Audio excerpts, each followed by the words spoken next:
जय Hind everyone, welcome you all to force defence academy. Recently Indian naval ship INS Trikand अभी पहुंचता है Mauritius. और मॉरिशस अगर पहुंचा है तो ये इसमें अलग बात क्या हो गई। देखिए, अभी चल रहा है मालदीव्स और मॉरिशस के बीच में कॉन्फ्लिक्ट, ठीक है। और कॉन्फ्लिक्ट किस चीज को लेके चल रहा है, यहाँ पे चल रहा है चागोस आइलैंड को लेके। चागोस आइलैंड जिसके बारे में हमने थोड़े दिन पहले पढ़ा था कि इनके बीच में डिस्प्यूट क्या है, किस तरीके से यूके यहाँ पे कंट्रोल करता है, किस तरीके से यूएस ने यहाँ पे बेस बना रखा है, इनके बीच में क्या कॉन्फ्लिक्ट चल रहा है। लेकिन अभी आ जाता है यहाँ पे मालदीव्स। तो मालदीव्स का इस जगह पे क्या रोल है, क्या रोल प्ले कर रहा है और क्यों मालदीव्स यहाँ पे डिस्प्यूट कर रहा है, क्या मालदीव्स भी इस रीजन में उसका भी कोई एरिया है क्या, तो वो हम देखेंगे यहाँ पे।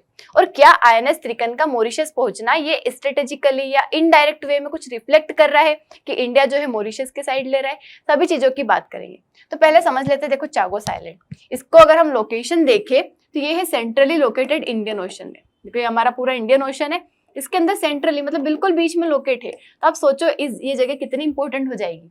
किसी भी नेशन का अगर पानी के अंदर, ओशन के अंदर अगर आइलैंड होता है और वहां पे उसकी प्लेस है, अगर वहां पे लोकेटेड है, तो उस नेशन के लिए काफी ज्यादा इंपॉर्टेंट हो जाता है। इसीलिए इस जगह को कवर करने के लिए सभी बोल रहे हैं, यूके भी चाहता है, यूएस भी चाहता है, मॉरिशस भी चाहता है, मालदीव भी बोल रहे हैं ये मेरी जगह है। तो ओशन के अंदर जगह होना, आइलैंड होना काफी ज्यादा इंपॉर्टेंट रहता है। तो ये बहुत ज्यादा सेंट्रली और स्ट्रेटेजिकली लोकेटेड है। और इसके अंदर जो ये एक और आइलैंड है डियागो गार्सिया, ये बिलोंग करता है, मतलब बिलोंग नहीं करता है तो इसी का, लेकिन इस यहाँ पे बना हुआ है यूके और यूएस का मिलिट्री बेस, ठीक है, जहाँ से उनके मिलिट्री पर्पस के लिए वो यूज करते हैं। और देखो एक और इसका अगर हम सिग्निफिकेंस देखें इस आइलैंड का, तो एक तो ये ओशन में लोकेटेड है, साथ ही यहाँ के रिसोर्सेस के लिए इंपॉर्टेंट है, उसके बाद मॉनिटरिंग के लिए जरूरी है। मॉनिटरिंग हो गया, सर्विलांस हो गया, एक तरीके का चलता, मतलब एक ओशन में परमानेंट एयरक्राफ्ट कैरियर का काम करेगा ये। हमें तो जनरली ओशन में से अगर एयरक्राफ्ट को ले जाना हो तो हमें एयरक्राफ्ट कैरियर की रिक्वायरमेंट लगती है, बट ये डायरेक्टली एयरक्राफ्ट कैरियर का ही काम करेगा अगर आइलैंड वहां पे है तो बहुत इंपॉर्टेंट हो जाता है, ठीक है। तो ये डियागो गार्सिया जो है ये यूके यूएस का मिलिट्री बेस है, हमने देखा। उसके बाद यहाँ का रिसोर्सेस, फिशरीज हो गया, मरीन रिसोर्सेस हो गए, काफी इंपॉर्टेंट है इस जगह पे। उसके साथ ही कोरल हो गए, तो वो इंपॉर्टेंट रोल प्ले करते हैं। तो यही अगर हम इसकी हिस्ट्री देखें तो पहले किसके पास था, पहले फ्रेंच की टेरिटरी हुआ करता था, फिर वो दे देते हैं ब्रिटेन को। फिर ब्रिटेन क्या करता है, एक मतलब 1965 के टाइम पे इसको बना लेता है ब्रिटिश इंडियन ओशन टेरिटरी, ठीक है। ब्रिटेन मतलब क्या बना देता है, ब्रिटिश इंडियन ओशन टेरिटरी बना देता है, मतलब इसको इंडिपेंडेंस के पहले की बात कर रहे हैं हम।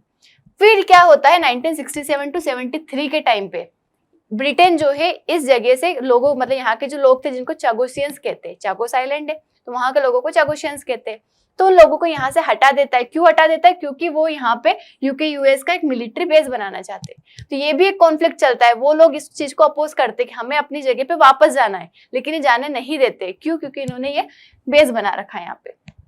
फिर जो है मॉरिशस वाले लोग जाते इंटरनेशनल कोर्ट ऑफ जस्टिस के पास, वहां से मतलब इनको जस्टिस मिलता है और वो बोलते हैं कि ये जो लैंड है, ये जो जगह है किसकी है, मॉरिशस की है, ठीक है। इंटरनेशनल कोर्ट ऑफ जस्टिस ये बोल देता है कि मॉरिशस की है, लेकिन इसका जो फैसला रहता है वो माने ना माने इतना ज्यादा उस पर कोई ध्यान नहीं देता है। हालांकि फिर भी ब्रिटेन बोलता है कि ठीक है, ये जगह जो है मैं किसको दे दूंगा, अब मॉरिशस को दे दूंगा। तो यही बातें चलती रहती है। इस टाइम पे यूएसए भी बीच में इंटरफेरेंस करता है, क्या बोलता है कि नहीं नहीं अभी तुम मत दो। क्यों नहीं दो, क्योंकि यूएस का क्या है, यहाँ पे मिलिट्री बेस बना हुआ है।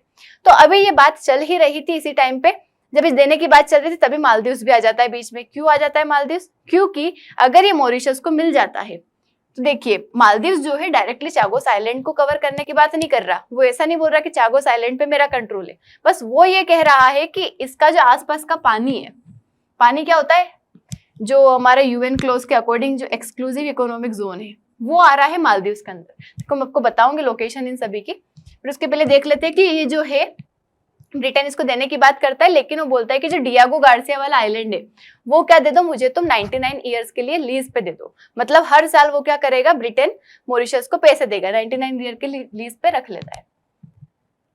देखो यहाँ पे फ्रिक्शन, मतलब कौन सी बात क्या आई है कि मालदीव्स जो है डायरेक्टली नहीं बोल रहा है कि ये रीजन मेरा है, चागोस मेरा है, लेकिन इसके आसपास का जो पानी है 200 नॉटिकल माइल जो होता है ना फ्रॉम द टेरिटरी, मतलब जो लैंड बॉर्डर होती है वहां से अप टू 200 नॉटिकल माइल का जो रीजन होता है मेरी टाइम, उसको हम कहते हैं एक्सक्लूसिव इकोनॉमिक जोन। जहाँ पे क्या कर सकते हैं, फिशरीज कर सकता है, कोई भी रिसोर्सेज पे वहां का कंट्रोल कर सकता है, मरीन लाइफ पे कंट्रोल कर सकता है, अगर नेवल एक्सेस, मेरीटाइम जुरिस्डिक्शन रहता है, मतलब इतनी जगह पे उस नेशन का कंट्रोल रहता है जिसका भी वो एक्सक्लूसिव इकोनॉमिक जोन रहता है। तो अब ये जो है क्या हो गया, मालदीव जो है यहीं पे आ जाता है, मालदीव्स का भी एक्सक्लूसिव इकोनॉमिक जोन जो है इसमें क्या हो जाता है, कवर हो जाता है। तो इतना रीजन जो है दोनों के क्या हो गया, मिक्स हो गया, तो इसलिए यहाँ पे मालदीव जो है यहाँ पे कॉन्फ्लिक्ट कर रहा है। तो मालदीव जो है doesn't claim the Chagos island, it claims the water projecting from them, सिर्फ वाटर को क्लेम कर रहा है वो। लोकेशन देख लो, देखो मालदीव्स का ये जोन आ गया इतना, और यहीं पे चागोस का आ गया। तो ये जो है 95 स्क्वायर किलोमीटर वाला एरिया ये डिस्प्यूटेड है। तो इसी के बाद ये जो डिस्प्यूटेड रीजन रहता है ये बात जाती है इंटरनेशनल ट्रिब्यूनल और द लॉज ऑफ सी, ये यूएन क्लोज के अंदर ही आता है। तो ये डिसीजन देते हैं कि ये जो रीजन है काम करते हैं आधा आधा डिवाइड कर देते हैं, आधा दे दिया मालदीव्स को, आधा दे दिया यहाँ पे मॉरिशस को। लेकिन जो मालदीव्स है इस चीज को पसंद नहीं करता है, देखो आधा आधा दे दिया, यहाँ 7000 है, अराउंड 47, मतलब अराउंड आधा आधा जो है दोनों को मिल जाता है। लेकिन ये जो है मालदीव्स इसको एक्सेप्ट नहीं करता है, ये रिजेक्ट करता है 2023, मतलब 2023 की बात है, जब ये दे देते हैं तो इस चीज को मना करता है और चाहता है कि यूनिलेटरी और जो नदन वाला चागोस वाला रीजन है उसको पूरा कवर करके रहे। तो इसीलिए मॉरिशस क्या करता है, इस चीज को कंडेम करता है और फिर क्या कर देते हैं, ऑफिशियली सस्पेंड कर देते हैं डिप्लोमेटिक रिलेशंस विद मालदीव्स। देखो मॉरिशस ने अपने डिप्लोमेटिक रिलेशन जो मालदीव्स के साथ ऑफिशियली सस्पेंड कर दिए 2026 में, इसीलिए दोनों के बीच में कॉन्फ्लिक्ट चल रहा है, ठीक है, ऑफिशियली उसने रिलेशन खत्म कर दिए। और उसी टाइम पे हमारा शिप जो है कहाँ जा रहा है, मॉरिशस जा रहा है। तो इसीलिए ये इंपॉर्टेंट हो जाता है कि ये क्या किस चीज को रिफ्लेक्ट कर रहा है, मतलब इन दोनों ने के बीच में लड़ाई चल रही है, हम वहां पे जा रहे हैं। तो ये एक लीगल डिलिमिटेशन डिस्प्यूट से चालू होता है और इस तरीके से मतलब डिप्लोमेटिक क्राइसिस पे आके ये रुक जाता है। देखो वर्ल्ड क्या देख रहा है अब इस चीज में, मतलब क्या क्या चल रहा है यहाँ पे। एक तो मिलिट्री सुप्रीमेसी, पहली बात यूके यूएस का मिलिट्री बेस है, साथ ही मतलब इस रीजन में इंडियन ओशन रीजन में यूके यूएस का मिलिट्री बेस होना, इसका मतलब क्या है कि वेस्टर्न प्रेजेंस होना इंडियन ओशन रीजन में। देखो पहली बात इंडियन ओशन रीजन, इंडिया तो चाहता ही है उस जगह पे रहे वो, साथ ही चाइना चाह रहा है कि वो उस जगह पे आ जाए। चाइना को नहीं आने देने के लिए भी इंडिया कई सारी स्ट्रेटेजीज अपनाता है, साथ ही यूएसए भी कई सारी स्ट्रेटेजीज लाता है चाइना को उस जगह पे नहीं आने देने के लिए। मतलब उस रीजन पे हर कोई चाहता है कि अपना कंट्रोल रहे। तो एक सुप्रीमेसी वाली चीजें यहाँ पे रहती है, मतलब किसकी मिलिट्री यहाँ पे रहेगी, मिलिट्री सुप्रीमेसी, इसीलिए इन्होंने भी यहाँ पे मिलिट्री बेस बना के रखे। उसके बाद सुपर पावर की अगर हम बात करें तो कंपटीशन चल रहा है kind of, UK US India China, हर कोई चाहता है उस जगह पे सुप्रीम वही रहे। उसके बाद ग्लोबल ट्रेड की अगर हम बात करें तो 1/3 जो है ग्लोब का मेरीटाइम ट्रेड इसके आसपास वाले रूट से हो रहा है। ये नहीं कह रहे कि सिर्फ चागोस से हो रहा है, बट उसके आसपास देखो कितने सारे चोक पॉइंट्स है, स्टेट ऑफ होर्मुज देख लो, बाबेल मंदाब स्टेट देख लो, मतलब पर्शियन गल्फ वाला रीजन, रेड सी वाला रीजन, साथ ही हमारा स्टेट ऑफ मलक का बहुत ही ज्यादा इंपॉर्टेंट ट्रेड रूट, हर रूट जो है इंडियन ओशन से होके जा रहा है वो इसके आसपास वाले में ही है। तो कोई भी जो वहां पे रहेगा इट कैन इजीली मॉनिटर, वो देख सकता है कि आसपास क्या चल रहा है, कौन यहाँ से पास हो रहा है, किसका ट्रेड है, किसका कौन सा मिलिट्री शिप है, हर तरीके की चीजें। और साथ ही वहां की फिशरीज, मरीन लाइफ, रिसोर्सेस, ये तो इंपॉर्टेंट हो ही जाता है। तो बाकी लोग जो है इस चीज को देख रहे हैं कि यहाँ पे किस तरीके से चल रहा है। अब इंडिया का क्या फायदा है इस जगह पे, या फिर मॉरिशस से क्या फायदा है, तो पहली बात तो डिप्लोमेटिक रिलेशन, हमारे बायलैटरल सपोर्ट, इंडिया सपोर्ट करता है अपने नेबर्स को। और वैसे भी इंडिया की पॉलिसी है कौन सी, Sagar, security and growth for all in the region, मतलब इस इंडियन ओशन रीजन में जो भी नेशंस रहेगी उनको क्या करेगा, इंडिया सपोर्ट करेगा। तो एक रीजनल हेजेमनी हो जाती है इंडिया की, मतलब इंडिया अगर आप देखोगे इस रीजन में तो एक पावर बन के आता है इंडिया, मतलब पावर बन के आता है इस ग्लोबल साउथ वाले रीजन में। उसके बाद ये जो वाटर वाला रीजन है उसमें, तो इसलिए भी इंडिया यहाँ पे इंपॉर्टेंट रोल प्ले करता है। साथ ही जो चाइना का मेरीटाइम इन्फ्लुएंस है उसको काउंटर करना भी इंडिया की पॉलिसी में आता है। तो उसको भी क्या करना, यहाँ पे इंडियन ओशन रीजन में प्रेजेंस होना जरूरी है, जिसके लिए भी मॉरिशस क्या है हमारे लिए इंपॉर्टेंट है।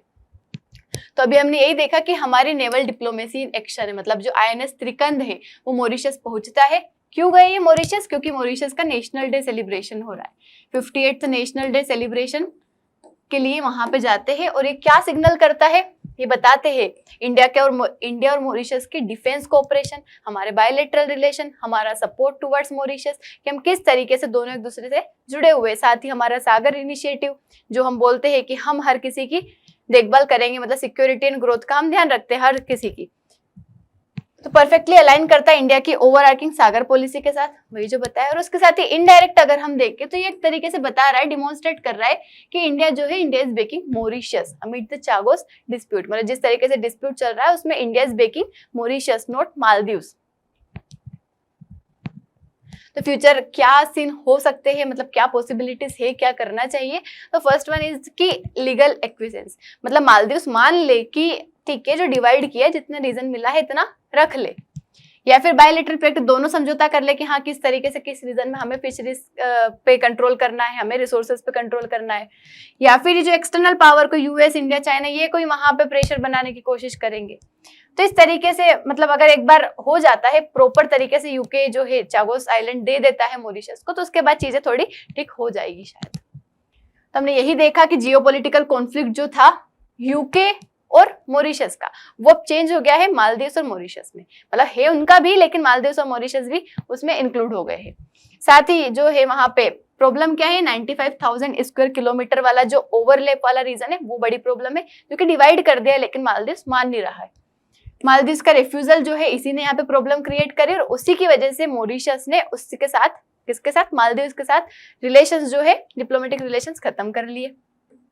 और मेजर पावर यहाँ पे इंडिया जो है अपनी सागर इनिशिएटिव के थ्रू यूटिलाइज कर रहा है अपने नेवल डिप्लोमेसी को, कि हमारा प्रेजेंस इस जगह पर रहे, हम किसी को सपोर्ट करें ताकि वो हमें भी सपोर्ट आने वाले टाइम पे करे। यही चीजें यहाँ पे चल रही है। आई होप आप लोगों को समझ आया होगा क्या डिप्लोमेसी चल रही है। देखो, एक तो लड़ाई चल ही रही है ऑलरेडी, उधर ईरान, इजराइल, यूएस अलग बिजी है, इधर इन दोनों के बीच में चल रही है। मतलब वर्ल्ड में कुछ ना कुछ अनसर्टेनिटीज चलती ही रहती है, बट हम अपनी डिप्लोमेसी के साथ, हम अपनी स्ट्रेटेजिक जो पॉलिसीज है उनके साथ अपना फायदा ढूंढने की कोशिश करते रहते हैं।